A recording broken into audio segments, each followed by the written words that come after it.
Okay. So we are here with Niall of Niall Scott Studios to talk about all things headshots. Yes, As all of us know, headshots are an essential asset for actors. they are. So I'm Niall. Niall. Actually, so my last name is actually Hover. It's Niall Scott Hover. I am an actor and a headshot photographer, and I've been doing this for almost 10 years now.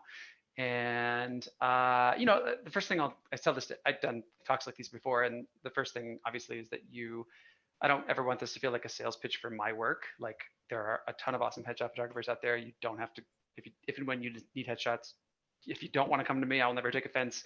One of the first things I tell people when they're looking for a headshot is like, go to somebody whose work you like and who has you in their portfolio and all these other things. So if I don't check those boxes, no offense taken. So it's more about what's useful to you as an actor instead of like pitching myself as a photographer.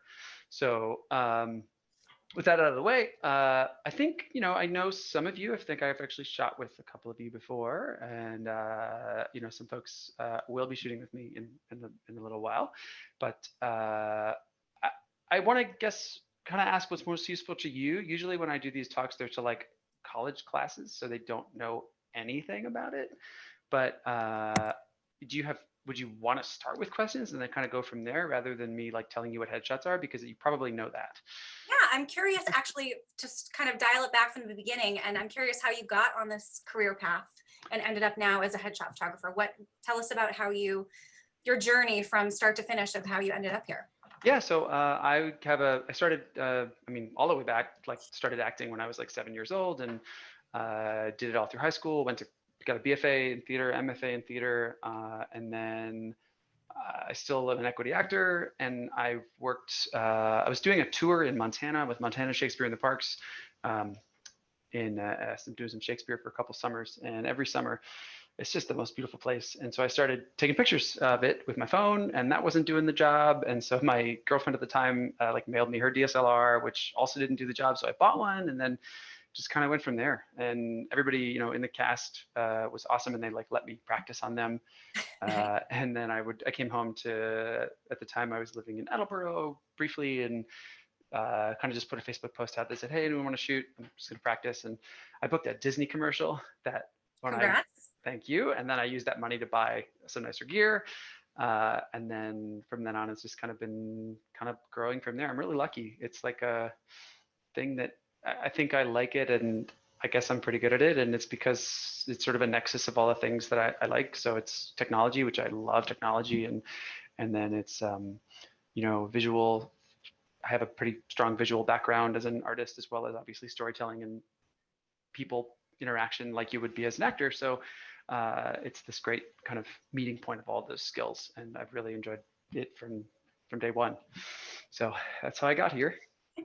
Excellent. So we know that headshots obviously are an essential asset for actors. And I know, speaking personally for myself, headshots can be intimidating. There's a pressure to get it right, to get it specific.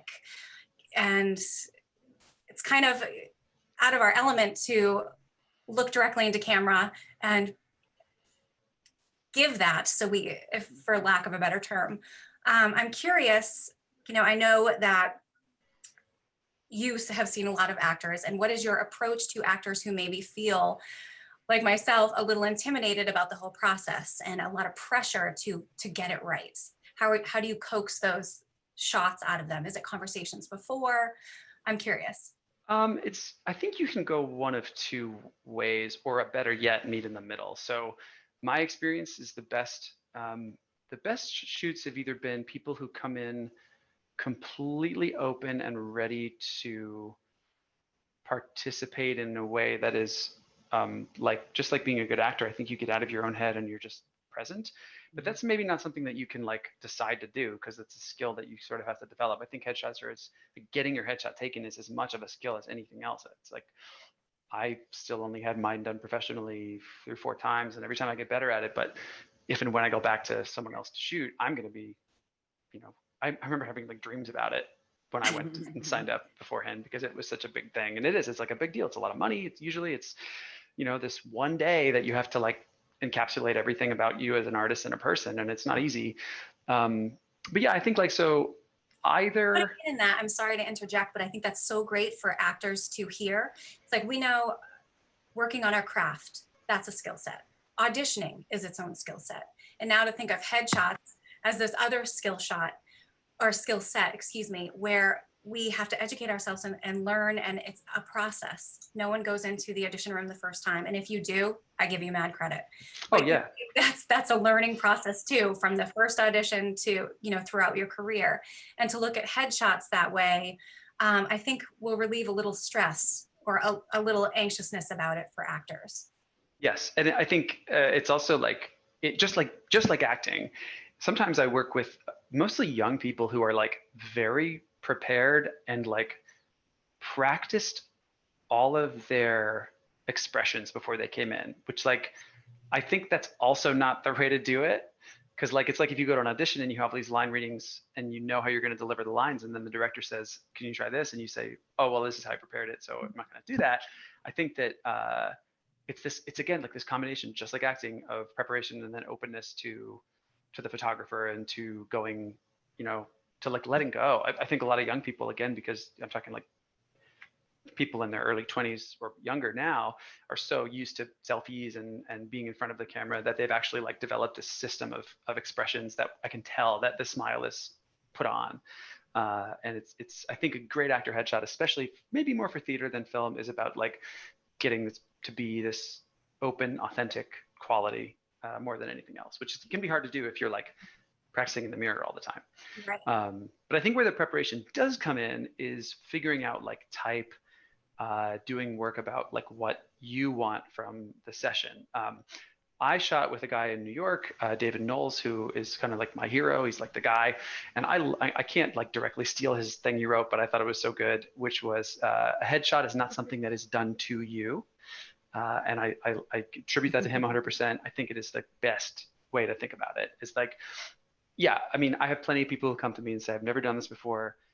You're in charge, you're the photographer, and I'm fine with that. Like, I'm not going to kick you out or like be mad. But the more prep you do on your end, the more you come in with like, these are my types. This is the kind of work I like. You know, these are the especially because if you're looking at my portfolio, I have a huge variety of styles that I like to shoot. Some photographers are different; they like only shoot in front of a white backdrop, or you know, you can tell like they've only got a certain like type of client, and you might go to them as a specialty and say like, you know, they're amazing at shooting black women in their 50s, and everybody in their portfolio is that, and that's a different person than me. So if you're coming to me and you know that I've got a lot of variety, and so it's really helpful for me when you look through my portfolio and say I love that one background, or also on the other hand, like I really hate these, or like this old style that I used to have, or I really didn't like this particular aspect, can also be helpful too. Not to get too negative, but No, I'm um, curious about the prep. You talk about the prep for people, for actors to do prep before they come. And is that part of it where looking through just having backgrounds in mind, having specific looks in mind, wardrobe? I'm curious if you had to give, actors a 3 or 5 step prep list that they need to do before they come shoot with you. What would that yeah, and I will say that this is also, again, I think most of you are TV film more than theater. Is that right? So I'll probably gear that a little bit more towards theater, TV, film. But for theater, I think you can get a bit more general. But for film and TV, I had a couple of people who came in the last couple of weeks who did such great prep. They had like they actually worked with a coach too. So they went and that's something you could do is they contacted there's like style coaches and type coaches, and I don't know if there's any based around here, but definitely in LA and New York there are some, and you can do it all remotely. But they brought in this worksheet that had like 6 different looks, color printed pages of like the actors they looked like that played those roles, like screen grabs from movies that had that types. And so like this woman that I've shot with on I think Monday had like she was a very like Jenna Fisher-y kind of person, like kind of introverted, and so she had like her type is the office worker, and then she had pictures of her herself that she had taken in the outfits that she had already planned on bringing in, and then okay? like pictures of those actors that or those characters that kind of also fit that mold. And then she had pictures from my portfolio that said, these are the shots that I like that are in this realm. I mean, that's like A plus plus plus super prepared. I don't expect that, but it definitely helped the session go really smoothly. And so to start, like, to how to get that kind of going, you would want to, I think, approach it from a typing standpoint first and foremost, to say, what is my type? What roles am I playing? What actors am I like? And you probably know how to do this from just being an actor. Like, that's just a pretty common exercise for just actors in general. And then kind of applying that to a headshot by looking for, like, if you have a certain um, celebrity or actors that you are like, or you get called in for a lot, then looking at their headshots, um, you can probably dig through some archives and find it and say, like, how was, um, I don't know, for me, like Jesse Eisenberg is someone I get a lot. Like, how was he photographed throughout his career? Uh, That's a great or starting point for actors who are wondering yeah, how to start prepping, right. get ideas. Can I Um, interrupt for just 1 second? Yes. Amy, the Facebook Live is only showing your window. oh, Apparently it's Oh, not, okay. there's no sound. oh, boo. Oh, I'm sorry, guys. Well, hopefully we can get that taken care of at some point. Sorry. My fabulous partner is working on it in the background, so we'll see. Okay. We'll see what happens. So I'm curious, how do you guide actors on the actual headshot shoot as far as direction? If someone is nervous, is lost in their own head, what are some techniques you use, or do you direct actors on a shoot? Yeah, I have a whole bunch of different approaches. Kind of like, I know it's hard too because I have to kind of get to know you and however long we have to shoot. I personally prefer longer sessions, especially for an actor. I really like a session that's 3-ish hours. I think that's unless you're really good at it, I think that's how long it usually takes to relax and get comfortable in the room. So I start. I would say most of the time we have a conversation like this before the shoot starts, where I talk to you about what your goals are, looking at those typing things, asking you these questions that I'm kind of going over now. And then throughout the shoot, like, it's just a conversation. I mean, other photographers do it differently, but for me, like, I'm hoping that I'm going to kind of accidentally take a good picture of you. Is the best way to put it. I take a lot of shots, and um, I do give like posing tips, and I'll kind of, if things are just to coax out certain expressions, we might do some like memory exercises, or um, like scenario things where you can imagine what something would be like, and then that's going to produce a series of expressions. And everybody's totally different. Like, some people talk way too much, and I have to be like, how do I get this person to stop talking so that I can take their picture? And some people are like super closed off and introverted, and then I have to be like, how can I make them laugh and get that to come out of them? And also, like, again, coming back to this A++ client on Monday, she, or another guy I had the other day, like, it's important too, kind of on that point, that you listen, that I'm trying to listen to what they're saying about themselves. And, um, this one dude, like, he just doesn't smile with his teeth ever. And so about a third into the session, he kind of piped up and said, like, hey, I don't really ever smile with my teeth. And I'm like, well, then we don't really need that shot. Like, the other thing is, like, it's not really one size fits all. Like, we want to hear from you what you are and who you are and how you show up in auditions. And then we're going to kind of make this session work around that. I'm not trying to like get you to be something you aren't. I think that's kind of a waste of time. So that's yeah, where we kind of start from. Before I pummel you with another question, I want to open it up to the actors that we have here on the session with us. Does anyone have a question for Niall about headshots? I know, Darren, you were looking for, welcome. Thank you. I know you were looking for potential headshot photographers. I'm curious, is there anything specific you would like to, or have questions about headshots, or Niall in particular? Yeah. Let's see. So I had my headshot done back in the Stone Age when things were done in black and white. They painted it. Yeah. And I liked it, but that was a long time ago. So what are your recommendations for clothing? Clothing, I know that 2 looks these days is the standard. Does one look need to be different from the other? Colors, etc. Yeah, that's a great question. I do have I can send everybody, like, in the chat, I can drop the link to like my clothing guide that I have. A lot of other photographers have something like that usually on their site, where they've got like what I suggest wearing. To be honest, I think other than giant logos, neon, or anything that's like visibly dirty, there really isn't like a big list of don'ts. I think especially in today's market where we're looking at authenticity and there's a lot of actors. I think it's more valuable to be as authentic to yourself and your own style as possible. Like, how are you going to show up to auditions? Like, this is probably what I would wear in at least one of my looks. I wear this shirt all the time. I probably audition in it. It matches with a lot of my typing. So, but if you did want to get down into the technical qualities, if you really have no idea and don't know where to start, I would say that earth tones and jewel tones are usually the best. Okay. Especially ones that match or offset your eyes. So if you have blue eyes, then wearing orange or blue is a great way to start. And I'll use backdrops and lighting to help also kind of complement that, at least in my way of shooting. Okay. And then kind of going down from there, I think usually the least interesting stuff is black or white. Right. Especially if you're looking to really bring out your eyes, which is something that's one of my goals, at least as a photographer. And then, stuff that you feel comfortable in is really good too. Like, some people go to the store and buy like a whole wardrobe just for the shoot. I have actually getting ready for it. So I Yeah, think and clothes will work. I would do it sooner than later and actually Oh, I wear have them a them. I just bunch. came today. Yeah. Oh, good. Yeah. Because if you're, first of all, sometimes people showing up with brand new clothes, they have the like lines from like being folded in the store, and you can Right. tell that they were just bought. And I have a steamer to take care of that, but it doesn't always work. And then, Okay. like, I would say 60% of the time people show up and they're wearing something, and I say, let's start in that. And they say, oh, but this wasn't what I wore to be photographed in. And but it's so them, you can tell that they're so comfortable in it that usually it ends up being one of their best best looks. Okay. So kind of considering, like, yes, it can be valuable, especially if your wardrobe is sort of limited, or you want something that you bought that like special headshot shirt and that makes you feel good. That's great.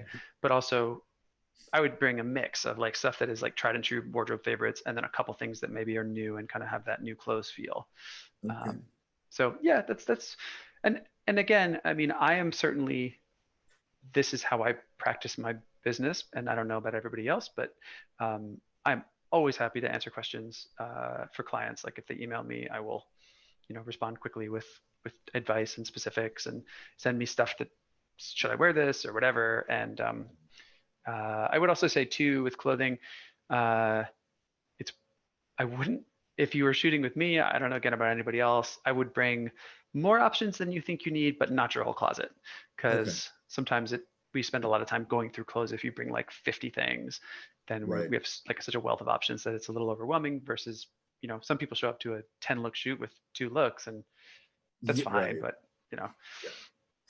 And back in the Stone Age, they recommended like textures. Does that still yes, apply? That I too? still really like, I mean, I like them. I think they're really useful.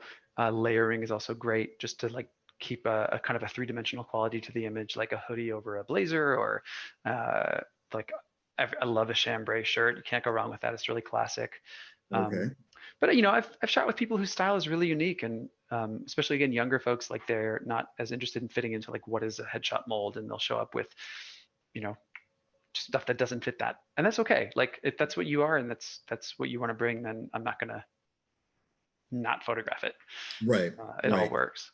And is it standard these days to have one shot from like the waist up and then one like full body shot? Like, how is it done? It depends on who you're submitting to. I think like some of the casting directories like want to have a full body shot. Right. I don't ostensibly offer full body shots like with my shoot. Again, not speaking Mhm. for every photographer, because a Yeah. full body shot is a totally different like lighting and everything. Like, it's a different setup. If we can like maybe sneak one in and it works okay in the time we have, I'll do it. But Mhm. but it definitely is a valuable thing to have, Okay. depending on how comfortable you are in front of the camera, and your experience with it. It might be something you should get into a headshot session. I would ask the photographer first, Mhm. and like mention you want it. Uh, but if it's like, I'm personally not a great like modeling coach. So if you Mhm. ask me to do a full body shot, I'm going to be like, I guess so, but you might have Yeah, better I luck don't with want to somebody who do. shoots models. Yeah, Um, no, I don't want to do one, but something that I submitted for recently required one, so I didn't. yeah, and they do ask for it, and they also ask sometimes. I'm sure you've seen this happen where they want a shot of you like today, um, Yes. Yeah. what you Yeah. look like right now. So Hmm. that's something else to consider. Okay. Thank you. I have a quick question. Go ahead. While we're on clothing, a lot of times you hear people say no prints, Mhm. even though I wear so many prints. Mhm. So when you get into the comfort level and whatever, and just what is me walking into the room, I'm just curious what your take on that is. Again, I mean, if you love prints and you wear them all the time, especially if you have one that's complementary to your eyes, wear it. I mean, if someone brings in prints, I say, well, we'll shoot in front of a solid color backdrop because that is going to offset that busyness. So like, Right. you know, I wouldn't, if you were coming to a session that was entirely outdoors, I would maybe avoid prints because Mm-hmm. the busyness of the outdoor backdrop is almost always going to kind of become overwhelming when you combine it with the print. So Gotcha. maybe taking that into consideration, like a studio shoot would be probably a better time to wear prints. Mm-hmm. Okay. But again, like you're you know, if it's people will wear, if you wear glasses, if you don't wear glasses, if you have braces or Invisalign, like all these things, especially if you're getting headshots frequently enough, you want to have them Yeah. in the shot because that's how you're going to show up to the audition room. I know you have, or you shoot both in studio and then on location. I'm curious the differences between the two of those and the benefits of each one. Yeah, I love shooting in studio. I have to say it's probably my preferred these days method of shooting. Obviously, if you look at the weather outside right now, you can see why. But if and when natural light works, it is amazing. But it's always, I think, a lot harder to get it to be consistent and to get it to work. And there's a lot of elements that you have to contend with, like wind and you know, bright sunlight, people walking around, variability and like clouds and stuff. So it's funny, a lot of photographers start with natural light, are intimidated by studio stuff, and then you know don't want to do the studio. And I've kind of gone in reverse, where like I love studio work, and now I'm like natural light is really difficult. In terms of like what a headshot taken in one place says about you, I mean, I would say like if you're in the LA market, maybe the outdoor shoot, especially something that looks like it's got kind of golden sun and like you can emulate that LA feel might be valuable. I think in general, I've seen more LA shots that are outdoors because you can shoot outdoors year round there. And then also something that's a little more urban. Like if you want to look at people's portfolios, so I think the quintessential LA photographer is Michael Roud. That's Roud. He kind of really captures that outdoor LA feel. The quintessential outdoor New York photographer is Jordan Matter. He's got this like very New York feeling to his mostly theatrical shots. And then in New York, the studio photographer that I went to, and then I also think is kind of currently setting the trend for it, is David Knowles. That's Noles. So I'm sort of emulating on them and then a bunch of other people as I put my work together. And so, but really kind of come back to the question, it depends on what story you want to tell, I guess. Nowadays, I usually bring flashes to outdoor shoots anyway because they're consistent. And that's going to help probably get a little bit more of that LA feel from the shoot. And then I do think, though, that without the augmentation of the artificial light, outdoor photos probably have the least opportunity to help tell a story. Like, unless you get lucky and unless you plan a lot.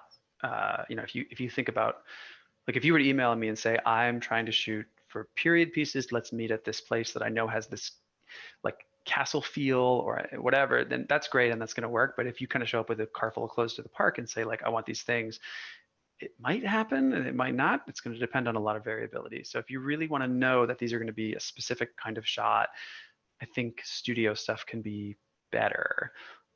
You know, now with COVID, everybody's level of comfort being indoors is different too, which is why part of the reason why I started offering an outdoor only shoot, just to kind of contend with that. But as it gets colder, I'm probably going to move away from it until the summer again, next summer potentially. And I do go outside at my studio too. Like if you get the big package shoot with me, more times than not, if you want to go outside, we'll do that if the light and everything is good. But it's great to have the studio as a like landing place. Control all those elements. Yeah. I'm curious, how many shots do you usually take for a typical session? A lot.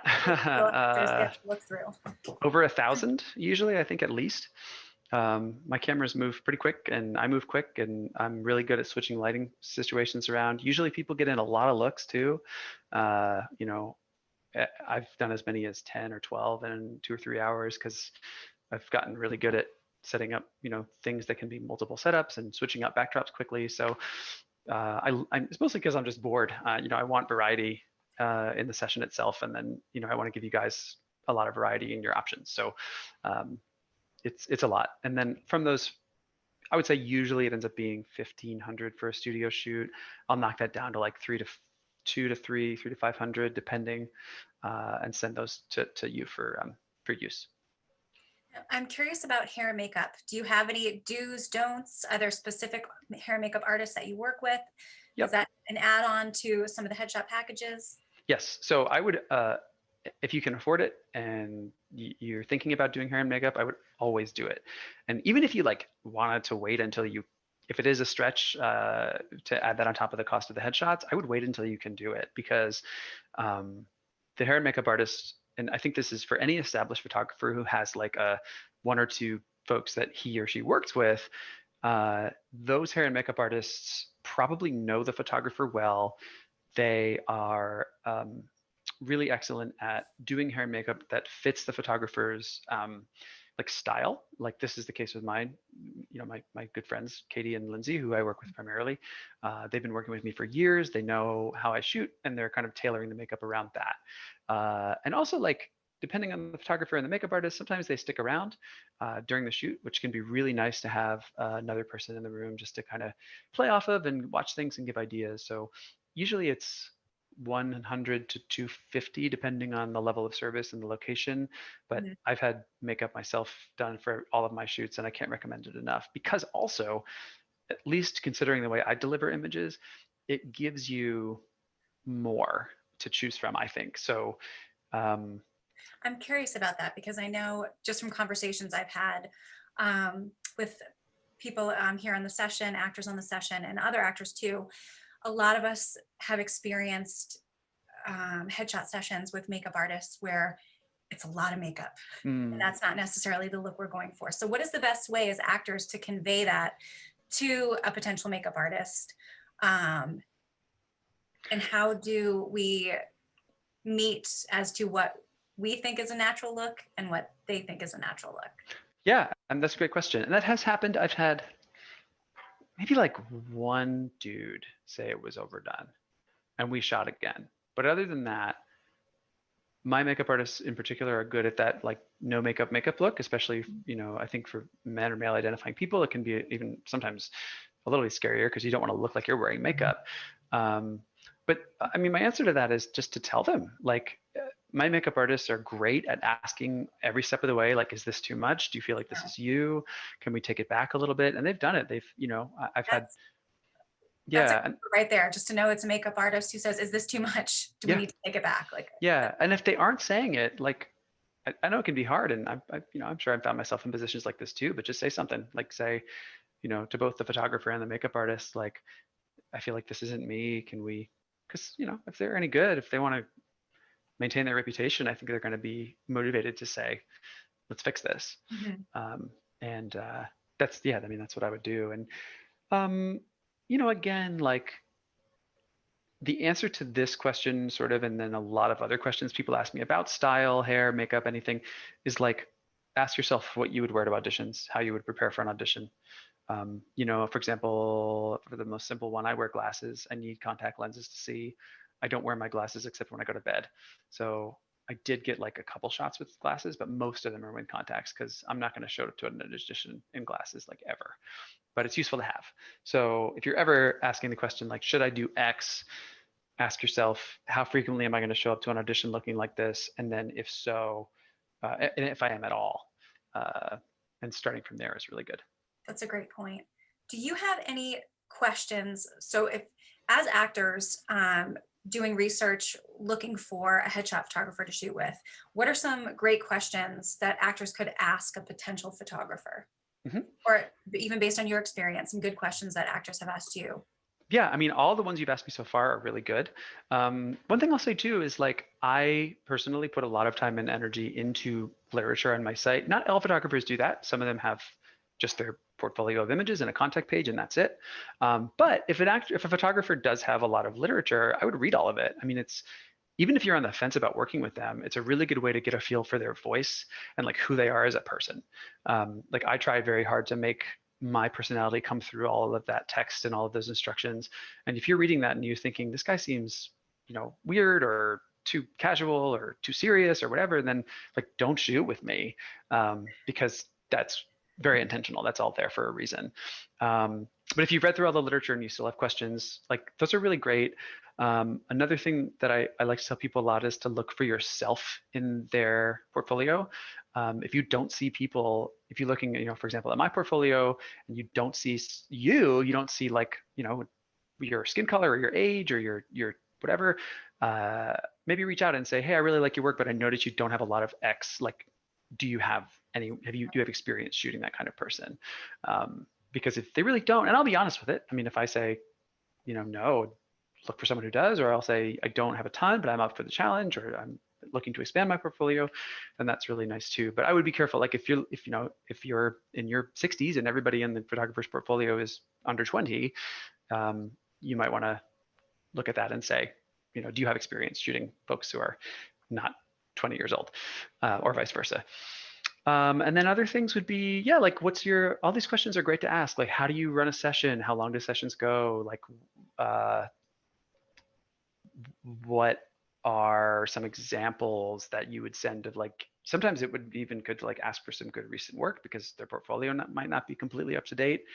These are all such great points. Yeah, I mean, anything like that is really great. And looking at Google reviews is good. Looking at, obviously word of mouth. I've never advertised. I've never paid for advertising, and it's all just word of mouth through people saying, this guy's great, and that goes a long way. And I get that, but it can that in this industry. Oh yeah, as an actor too, yeah, it's everything. But if you're kind of Googling around and you find somebody that you like, yeah, looking at like, for example, too, I am terrible at social media and I do not update my Instagram ever. But people do post their shots that I took of them. So that's one good way to look at like, what is this guy's recent work like? If you can look at my portfolio and see that I haven't updated my Instagram in a year, click on the thing that's like photos I'm tagged in, and you'll see a lot more of like a surprise portfolio of my work. And also what's good about doing that for any photographer, even one who is better about updating their social media, is that you get to see what the clients picked to share, which can be kind of cool to know like how they perceived the shoot and what they took away from it as the most valuable photo. Because my idea of that is probably going to be different than yours. Not all the time, but what's useful for my portfolio may not be what you choose as your favorite headshot. That's great. I would never even have thought to do that. Has anyone else done that before? Looked at potential photos on social media or photos that the photographer's tagged in? Marilyn. I went to his website and looked at photos there. So yeah. Yeah, I absolutely want to see how I look at their shots from the session, and then I go back and I look at the other pictures they have of themselves. And I want to see, is it them or is it like the perfect version of them? It's really helpful. Yeah, that's a good idea. Like to look at the client, even, yeah, like if you're looking through my page or like the people who have photographed with me on Instagram, yeah, and you click on their profile, that's very good. Like you look at their profile and look at their headshot and then look at some selfies they've taken or photos of them that are more candid. And like, how does that match up? That's a great idea. Oh, Marilyn. Yeah. Such a great tactic. That's a good move. Thank you for sharing that, Marilyn. Yeah. Does anyone else have any other questions for Niall? I know you have an upcoming shoot. Kim. Oh, yeah. Here's the thing for me, my dream would be, because they're so expensive when you do a whole session, and we've talked a little bit earlier about how our looks change so much, or just how we're presenting ourselves changes, so many different things. Like my dream would be for like an hour every 2 months or so for like $100, like 2 to 3 quick looks, this hair, this shirt, this hair, this shirt, the glasses, boom. That's interesting. Crazy or? Yes and no. I mean, I have actually heard of people who kind of offer stuff like that. I definitely offer a returning customer discount, as do a lot of photographers, for that reason, because once you know me, we have a history as like just human beings who know each other, and you know how I work and you know what to expect. We can shave a lot of time off of like the, shaking hands and talking about kind of stuff to get comfortable. But I guess it's a hard one for me. I know, as I'm an actor too, and money is not always an easy thing to spend on these kind of things as an actor, and they headshots add up and they get really expensive. And it's always a question for me of like, how can I make sure that everybody's walking away with something that's useful to them, that feels like a good value, and you got what you wanted out of the time? Because I still have to drive to my studio, set up all my stuff, Right. email back and forth, to edit the photos, deliver to the gallery, even if it's only in half an hour of shooting.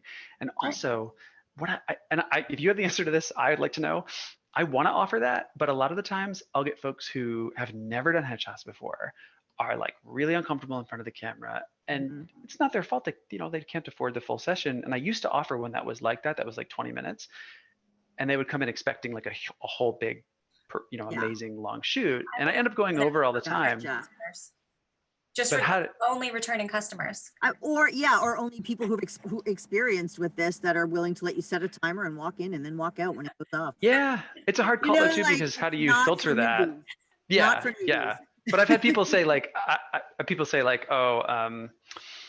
was it? And but it's only really worked like one time, where someone came in and was like, I like this backdrop, I want this.